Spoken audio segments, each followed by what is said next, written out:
राधे राधे, जय श्री कृष्णा, जय घनश्याम। आज हम बात करेंगे जया एकादशी व्रत। पौराणिक मान्यता के अनुसार माघ मास के शुक्ल पक्ष की एकादशी तिथि को जया एकादशी कहते हैं।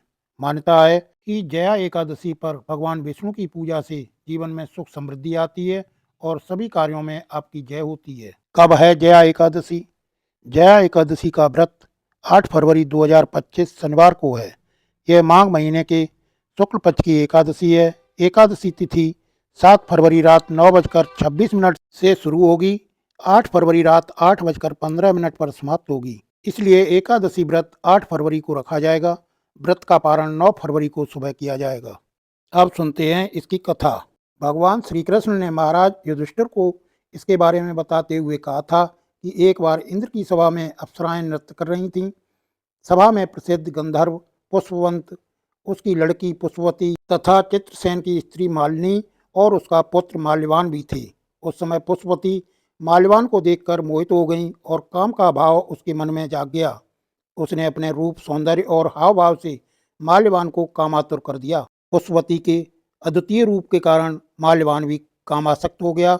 दोनों कामासक्त होकर यौन क्रियाओं में लिप्त हो गए। उन्हें अलग करने के लिए राजा इंद्र ने दोनों को बुलाकर नाचने का आदेश दिया। इंद्र का आदेश सुनकर दोनों ही नाचने तो लगे, लेकिन कामातुर होने के कारण सही से नृत्य नहीं कर पा रहे थे। इंद्र सब समझ गए और उन्होंने क्रोधित होकर दोनों को श्राप दे दिया कि तुम दोनों स्त्री पुरुष के रूप में मृत्यु लोक में जाकर पिशाच का रूप धारण करो और अपने कर्मों का फल भोगो। इंद्र के श्राप के कारण दोनों हिमालय पर पिशाच बनकर दुखपूर्वक अपना जीवन व्यतीत करने लगे। दोनों को पूरी रात नींद नहीं आती थी।